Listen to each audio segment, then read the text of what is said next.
Y tiempo para analizar la actualidad en tertulia del Parlamento. Y se lo damos en primer lugar a Gustavo Santana del Partido Socialista. ¿Qué tal, Gustavo? Buenos días. Buenos días. Encantado de saludarte. Y también a Rebeca Paniagua del Partido Popular. Rebeca, ¿qué tal? ¿Cómo estás? Muy bien, buenos días. En el barco me pillan hoy. En el Qué barco te pillamos. raro. Bueno, pero ¿a qué parte del trayecto estás? Porque sabes que en un momento dado se pierde un poco la cobertura.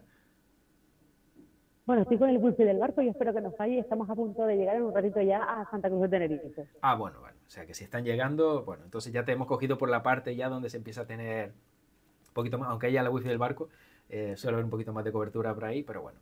Bueno, temas importantes para el día de hoy. Muy rápidamente, porque hace un instante hablaba con Antonio Larcó, catedrático de cirugía, ¿no? Y él hablaba de, bueno, de las operaciones, de también, de hay veces que no le damos quizá a lo mejor demasiada relevancia, ¿no? Todo lo que ocurre en el mundo sanitario.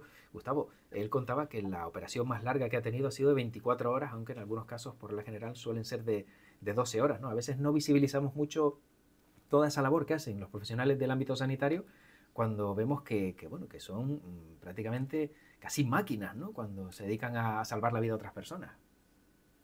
Sí, efectivamente, yo creo que nunca tenemos tiempo por toda la dimensión de la actualidad que existe para valorar en su justa medida pues la labor que hace todo el personal sanitario, no solo los médicos, ¿no? Sino también todo lo que está alrededor de ellos.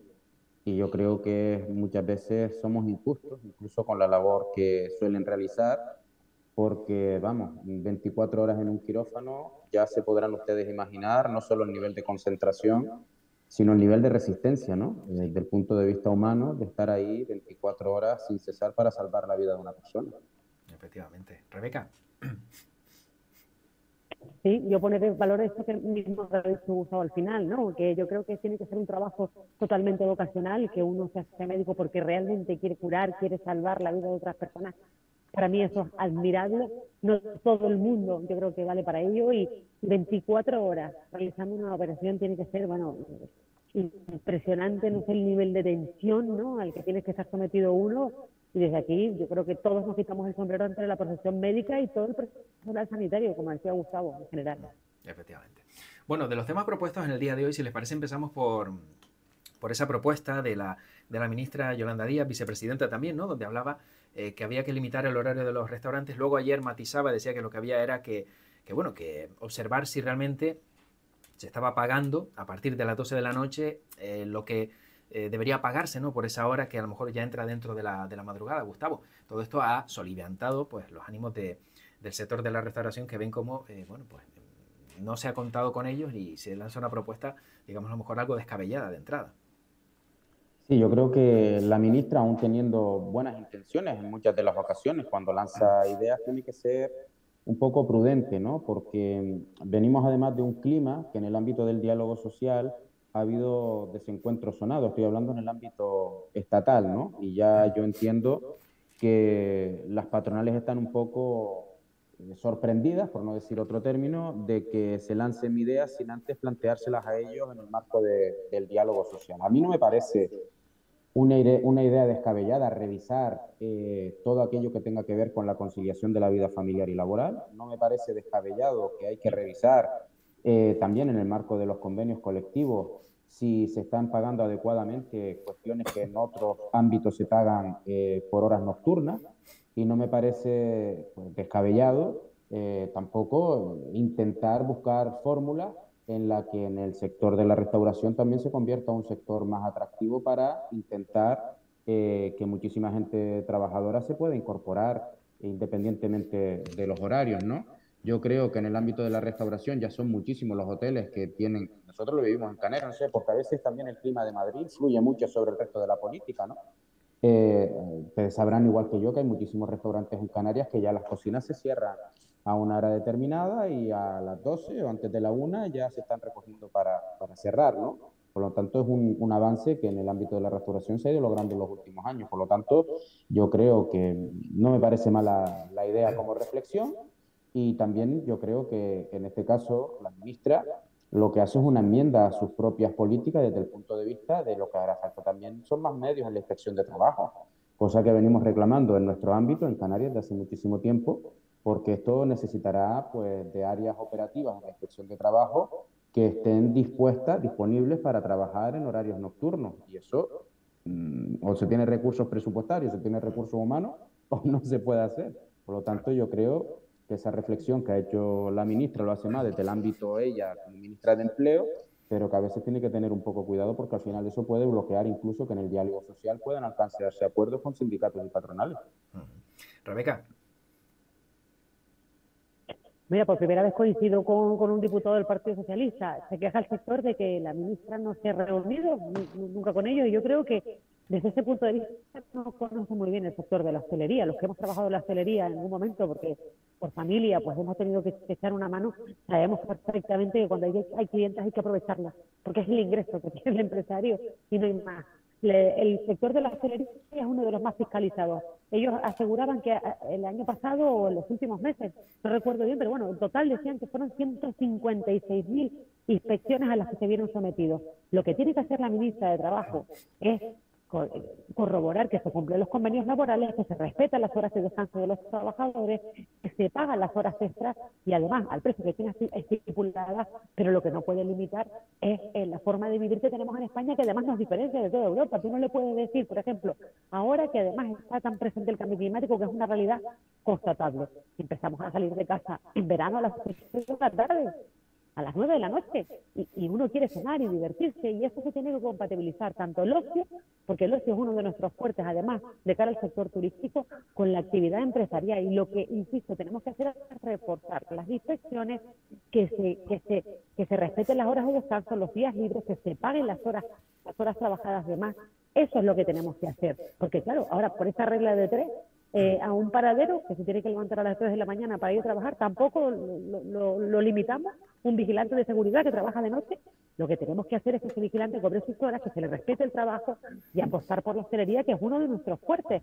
Además, por otro lado, y además lo decía el responsable del sector de la patronal hotelera nacional, son pocos los casos en los que un restaurante, que además tiene doble licencia, que puede servir copas después, cierra a la 1 de la mañana. Yo de verdad conozco pocos casos en Canarias en los que un restaurante tenga la cocina abierta hasta la 1 de la mañana. Por lo general, y lo sabe Gustavo, a las 11:30 se cierra la cocina y luego entran las horas de limpieza y recogida. Esto es meterse con la forma de vida, además que nos hace diferentes de todos los europeos. Yo creo que ha sido un desacierto, y de ahí está toda la patronal que se ha echado un peso contra la ministra. Bueno, muy rápidamente... Pero Rebeca, solo una cosa, la patronal sí. también tiene que hacer una reflexión, ¿vale? Yo he hablado sobre las palabras de la ministra. Cuando dicen ellos que hay una alta incidencia de inspecciones de trabajo en su sector, también viene dado porque es un sector de los más abundantes y predominantes en todo nuestro modelo productivo. Por lo tanto, ellos hablan en términos brutos. Y también es cierto, cuando tú citas de que no hay que diferenciar, por ejemplo, la jornada de un panadero con la jornada de un guardia de seguridad, por supuesto, pero son jornadas continuas. En la hostelería se da mucha contratación a jornada parcial y a jornada completa.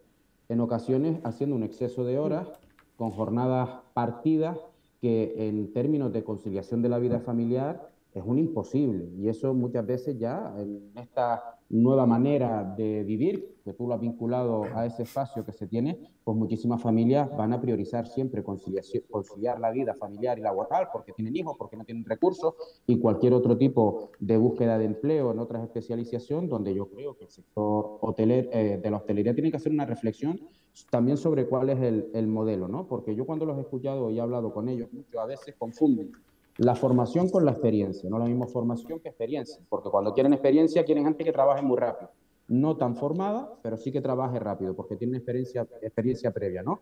Y también confunde lo que son salarios con propina, en ocasiones, que esto ha sido causa de inspección de trabajo, ¿no? Por lo tanto, yo sé que hay un parte del empresariado, del sector de la hostelería que ha abierto una reflexión y yo los invitaría a escucharlo, porque al final estamos hablando de derechos laborales, que yo creo que la ministra quiso introducir, pero de forma precipitada, sin haberlo comentado previamente con el sector empresarial, que hubiera hecho bien para decir que quería haber una reflexión sobre eso y que los agentes sociales y económicos no se enteren por la prensa. De todas formas, yo sobre todo lo que... Yo no estoy de acuerdo contigo. Sí, solo un instante, Rebeca, porque me ha parecido interesante la reflexión que hacías cuando también con estos climas que estamos viviendo, es cierto que hemos visto terrazas completamente vacías durante todo el verano porque era imposible que alguien se sentara a comer, a almorzar, porque no había manera de que con las temperaturas que había, sobre todo, ¿no?, en el sur de España, alguien pudiera sentarse. Esto quizá a lo mejor se va a ver de manera más frecuente y se trasladará pues toda esa gente que a lo mejor no comía a mediodía de 6 7 en adelante, con lo cual los horarios se amplían. A lo mejor también habría que dar una repensada a ver si es una alternativa también que tiene el sector de la hostelería para decir, oye, no puedo tener comensales a mediodía, a lo mejor tengo que tenerlos de noche o incluso casi de madrugada. Rebeca, perdona. Pero ya no por compararnos con otras comunidades, pero si hemos estado en Andalucía o en Extremadura en verano, es que es imposible salir de casa hasta las 7 de la tarde, 8 de la tarde, porque es que el calor es asfixiante, o sea, y lo que uno aprovecha en la noche para el fresquito de la noche es estar en una terraza, ir a cenar, pero es que eso es parte de la vida de nuestro país y ahora se ha acrecentado, se ha agravado por el cambio climático, por las temperaturas extremas que está viendo, pero yo coincido con Gustavo, si lo que tiene que haber es mayor control y que el empresario, como empresario, tiene que respetar esas horas de trabajo, insisto, tiene que no aprovecharse de las propinas. Hemos trabajado en la hostelería, las horas extras son las horas extras, las horas pactadas por convenio son las horas pactadas por convenio y la propina es algo aparte. Eso no entra dentro del sueldo, esto es un extra que se lleva el trabajador por su trabajo. Un agradecimiento que da la persona, el comensal que va al restaurante o a la cafetería y compensa ese trabajo. Pero insisto, hay que fiscalizar y sí que hay que incrementar los controles porque se incrementen, pero lo que no se puede hacer es limitar o decir a los cuatro vientos que tienen que cerrar a la 1 porque no conoce entonces la idiosincrasia de este país la ministra de Trabajo. Pero estamos hablando también que lo incluí las jornadas partidas. Es decir, no es lo mismo un panadero que hace una jornada corrida, vamos a llamarlo así, completa, a una jornada partida que tú, efectivamente, como dices, oye, voy a adecuar mi negocio, abro por la mañana y abro por la tarde-noche. Esa jornada partida evita en muchísimas ocasiones la conciliación de la vida familiar y laboral. Entonces, yo invito a una reflexión a los empresarios de saber, de buscar fórmulas en las que si efectivamente, como dice José Luis, hay un cambio de tendencia climática y la gente pues al final decide ir a cenar en lugar de almorzar, pues buscar fórmulas de que a los trabajadores no se les exponga a jornadas partidas que en ocasiones hacen más jornada laboral de la que les corresponde, porque al final tú no vas a cerrar el restaurante y a dejar a la gente, entre comillas, tirada, ¿no? Porque hay un sentido de responsabilidad también de los trabajadores cuando están trabajando, ¿no? Por lo tanto, yo creo que hay que repensar el modelo del sector de la hostelería, porque al final lo que está causando, han visto que hay una demanda de trabajo importante y hay gente que no quiere ir a trabajar a la hostelería, ¿no? Con otros adicionales que suceden en nuestra tierra, por ejemplo, en Tenerife, si vas a ir a trabajar al sur, alguien que vive en el norte se va a ahorrar 3 horas de carretera y si tiene que pasar allí, a lo mejor por cuestiones laborales, buscarse dónde vivir temporalmente, tampoco los alquileres ni la vivienda está a disposición de las personas, ¿no? Hay que hacer una reflexión general en algunos sectores profesionales en los que hay que buscar fórmulas que sean sectores atractivos y que la gente quiera ir a trabajar y no desista de ello. Bueno, tenemos que pasar al siguiente tema porque si no, no nos daría tiempo de abarcar todo lo que tenemos previsto para el día de hoy. El siguiente tema lo abres tú, Rebeca. Todo lo que está pasando, ¿no? Caso Coldo, mascarillas, temas pendientes, explicaciones por un lado, por otro, Europa también que va a fiscalizar todo esto. Bueno, desde tu punto de vista, ¿qué va a pasar con todo lo que está ocurriendo, lo que estamos viendo y qué crees que vamos a sacar de todo esto?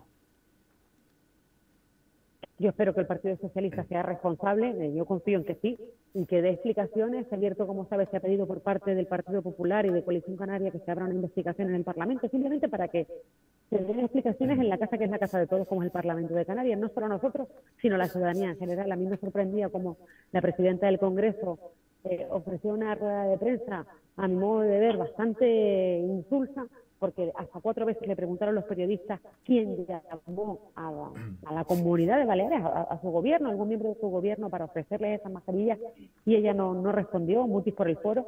O, por ejemplo, por qué tardó 3 años en reclamar, ¿no? Pues todo lo que está ocurriendo y las mascarillas defectuosas que siguen guardadas en un almacén. A mí me parece grave, gravísimo. De hecho, el presidente del gobierno lo ha dicho, que es grave.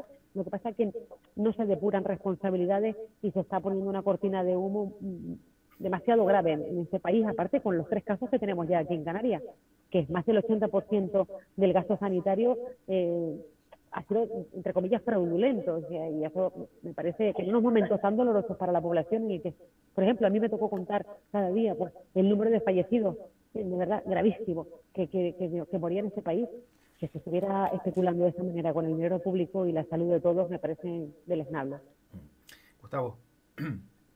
Sí, bueno, José Luis quizás en algún momento me ha llegado a entrevistar no sobre este tema, sino sobre otras cuestiones de materia judicial, de investigaciones políticas. No sé si Rebeca lo llegó a hacer en algún momento. Yo siempre he tenido una misma posición, que es una posición de prudencia y un principio también de respetar el principio de presunción de inocencia.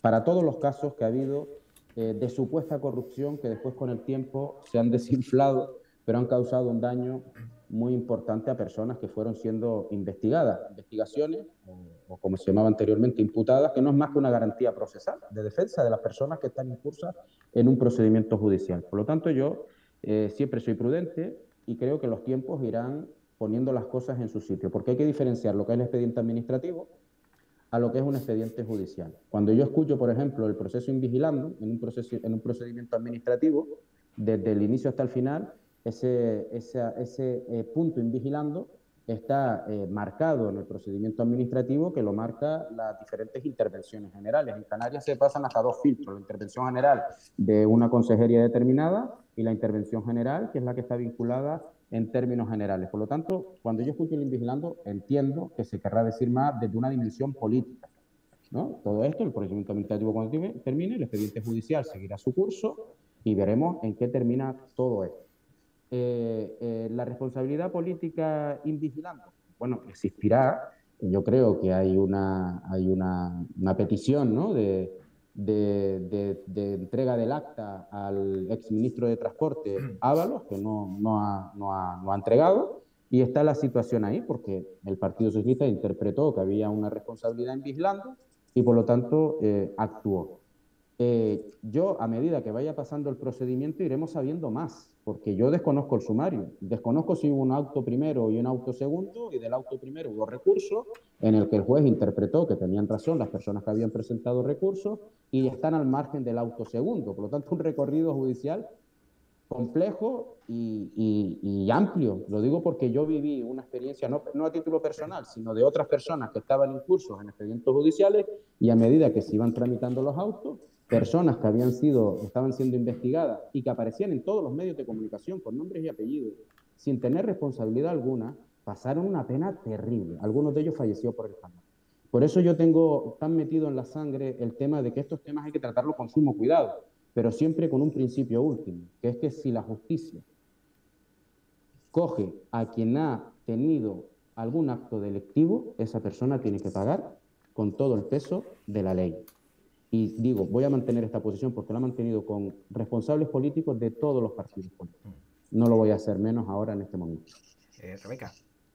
Yo opino exactamente lo mismo que Gustavo. El que lo haga, que lo pague. O sea, y para eso está la justicia. Pero partiendo de la base de que la justicia va por su camino, desde el punto de vista político, como responsables públicos, nuestra imagen, nuestros actos tienen que ser intachables. Yo me metí en política porque realmente quería ayudar a la ciudadanía, a mejorar la vida de la gente, y el día que no pueda, o vea que no soy capaz, o vea que no hay los medios para hacerlo, pues mire, no pasa nada, no pasa nada. Aquí no venimos para estar eternamente. Pero si me parecen unos hechos, si se constatan, que son gravísimos, y solo queremos despejar algunas incógnitas, si es que es tan sencillo como eso. Oye, ¿quién llama a Ángel Víctor Torres desde el ministerio, desde el gobierno, desde donde sea, para que contrate unas mascarillas a una empresa que nada tiene que ver con el sector sanitario? Y es que, hombre, llama la atención que una empresa que un año antes su facturación era cero. Es llamativo, ¿no? O el caso que se está investigando también en Canarias y que ha salido en las últimas horas, el caso en el que está involucrado el presidente de la Unión Deportiva Las Palmas. Vamos a ver, se crean 3 empresas cuyos únicos administradores son 3 personas que están investigadas, que es que no había ni trabajadores y las únicas personas administradoras eran esas. Hombre, llamativo cuanto menos es, y yo creo que la ciudadanía que hace preguntas, que también se habla en la calle, porque es que este tema es titular en todos los medios de comunicación, de hecho estamos hablando de ello ahora mismo. se merece una respuesta, pero no solo desde el punto, no solo hay que esperar a la justicia, ¿por qué no nos adelantamos y somos claros? Yo creo que eso también es un sentido de responsabilidad como responsables públicos para la redundancia que somos. En Que este conste caso, que nosotros solo un segundo, esperemos, José Gustavo. Luis. Solo un segundo, Gustavo, porque claro, es que sí que es ahora, lo estamos viviendo ahora en frío, pero en aquel momento, quizá a lo mejor al día siguiente de todo esto, no digo que todos justificáramos lo que estaba ocurriendo, porque claro, dices tú, oye, es que es necesario que tengamos mascarillas, ¿valen esto? Pues venga, hay que traerlas porque si no vamos a morir todos. En esa circunstancia a lo mejor no digo que ocurriera, que algunos actuaran alocadamente, pero sí era una situación de emergencia que ahora no sentimos. Y que a lo mejor ahora, con el paso del tiempo, pues vemos que, claro, hubo que actuar de manera acelerada, pero claro, también con unos criterios que a lo mejor, si lo pensamos ahora en frío, dice, Déjame oye, que pues haga se un tenían que haber matiz. llevado más, a ver, tenían que haber Oye, sido más restrictivos. me tocaba a mí, Rebeca. A ver, muy rápidamente, Sí, Gustavo y Rebeca, un matiz, rápidamente Gustavo, uno y otro. que tus turnos son más largos. Bueno, pues los Pero dos, muy sintetizado, Gustavo, el venga, que si no, gobierno de no, Canarias, no quiero cronometrar a No, nadie, ¿eh? que haga el matiz, que dos, haga el matiz, que haga el matiz, Venga, José venga, Luis. matiza Rebeca rápidamente y Gustavo también muy, el muy ligerito para gobierno, el siguiente tema. el gobierno de Canarias tenía informes. El gobierno de Canarias tenía informes sobre la mesa de empresas relacionadas con el sector sanitario que estaban proponiendo venderles mascarillas. Y esos informes y esos contratos se desecharon en favor de estos. Eso sí que hay que tenerlo presente porque también se ha publicado. Vale, venga, Gustavo, Bueno, yo también lo muy que quería rápidamente. decir que conste que nosotros estamos de acuerdo en la comisión de investigación. Ellos lo saben, el Partido Popular y Coalición Canaria lo saben, que hemos manifestado que estamos de acuerdo en que se lleve la comisión de investigación en el Parlamento de Canarias, con la dimensión que eso tiene, porque tiene una dimensión política. Nosotros los diputados no somos jueces, somos diputados. Por lo tanto, yo creo que ahí se tendrá que dilucidar pues cómo han sido esos procedimientos administrativos. Y de ahí, pues bueno, se irá viendo a medida que pase el tiempo cuál fue la realidad hace 4 años, que bien ha citado José Luis, ¿no? El contexto en el que se desenvolvía con una norma, que eran los contratos de emergencia, que además se habilitó para todas las comunidades autónomas. Todas las comunidades autónomas hicieron uso de esos contratos de emergencia. Por lo tanto, hay otra investigación en el Congreso de los Diputados también, que un poco revisará de que esos expedientes administrativos. En el ámbito europeo, lo que ha hecho la Fiscalía es tomar en consideración una denuncia de un particular, teniendo en cuenta que se ha utilizado fondos europeos. Lo que va a hacer lo mismo que está pasando aquí, iniciar un proceso de investigación. Ya se verá, por lo tanto, tiempo al tiempo. Lo que sí creo que desde el punto de vista de la dimensión política tenemos que huir del lenguaje grueso. El lenguaje grueso puede ser recusador, no siendo juez, siendo diputado. Y en el lenguaje grueso, al final, lo que estaremos es en un clima poco deseable para las personas, que nosotros también como diputados, como cargos públicos, tenemos que preservar los dos principios que dije antes, el principio de prudencia y el principio de presunción de inocencia. Porque en cualquier momento, cualquier usuario, cualquier ciudadano, nosotros como políticos, pudiéramos estar incurso en una denuncia, vaya usted a saber por qué, no con el tema de las mascarillas, sino cualquier cosa, y también requeriremos para nosotros lo que hoy tenemos que reclamar para el resto, que es la presunción de inocencia y el principio de prudencia. Pero nosotros vamos a apoyar la comisión de investigación en Canarias y ahí estaremos para que se diluciden todos los aspectos administrativos que tengan que dilucidarse en ese ámbito. Rebeca, muy rápidamente cierras este tema porque el siguiente le habrá gustado, pero tenemos 1 minuto y medio para cada uno del siguiente tema. Bueno, si Rebeca y yo nos llevamos bien, José Luis. Bueno, pues estupendo. Entonces nada, voy a tener que buscar otros tertulianos porque si se llevan bien, aquí no hay confrontación.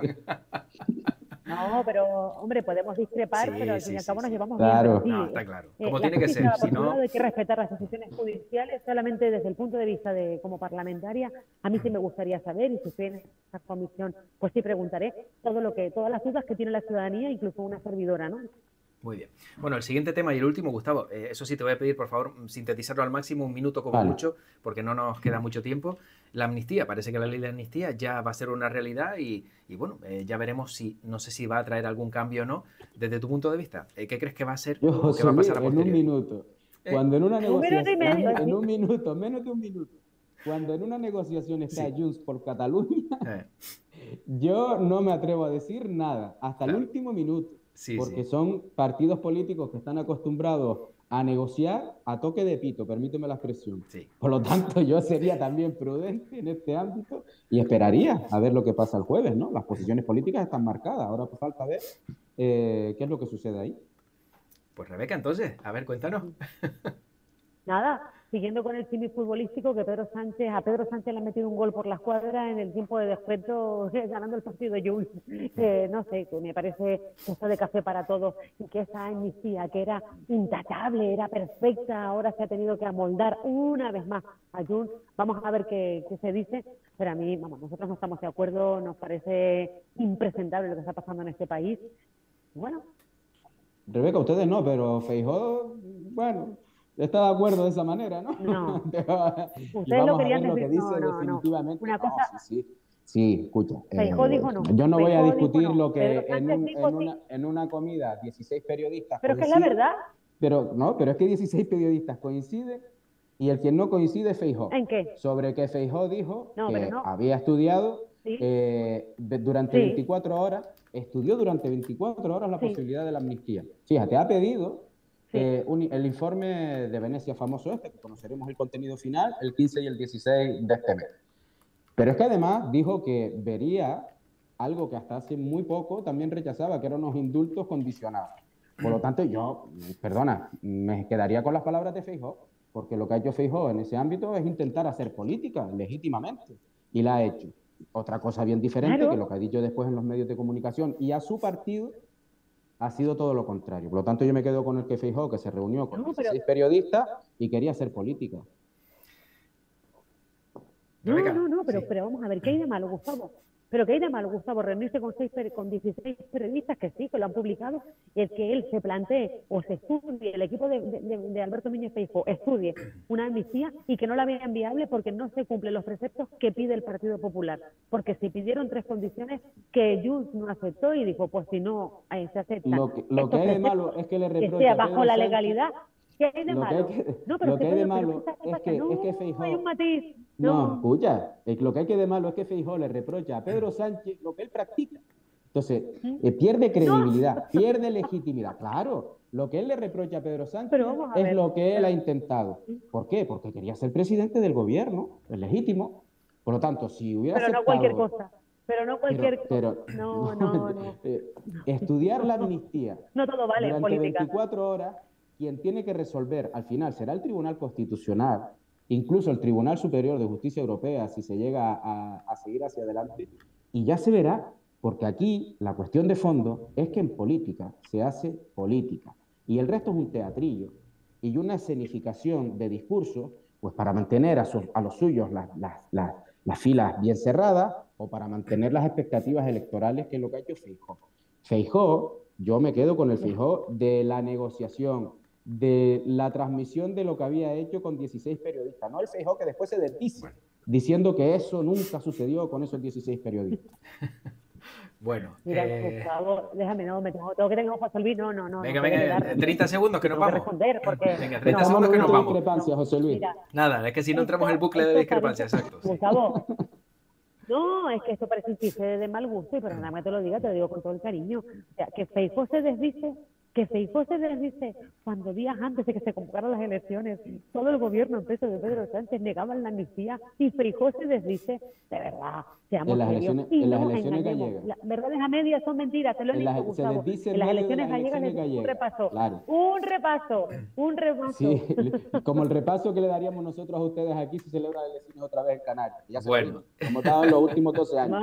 Pero bueno, es que son lo que quiero decir que autonómicamente que cada región tiene sus comportamientos electorales. Su electorado, no me puedes comparar Galicia con Canarias, ni muchísimo menos con otras comunidades autónomas como Cataluña, por ejemplo, ¿no?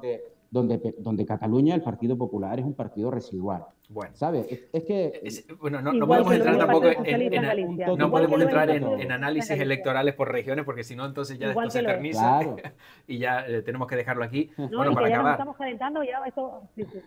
Sí, para acabar. Gustavo, ¿alguna actividad que nos quieras comentar? No sé si de Parlamento o alguna reunión ya para esta semana, así ya como cierre de la tertulia.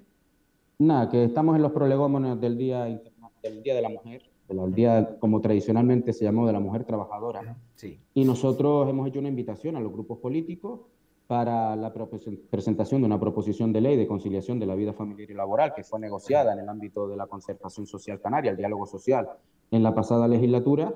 He invitado a todos los partidos a que firmemos conjuntamente esa proposición de ley y lo que falta es que el Partido Popular, porque la consejera dijo que no, en comparecencia parlamentaria recientemente, que todos los partidos al final firmemos esa proposición de ley, la discutamos en el Parlamento, la mejoremos y la saquemos hacia adelante, ¿no? Yo creo que sería importante hacerlo conjuntamente. Muy bien. ¿Rebeca?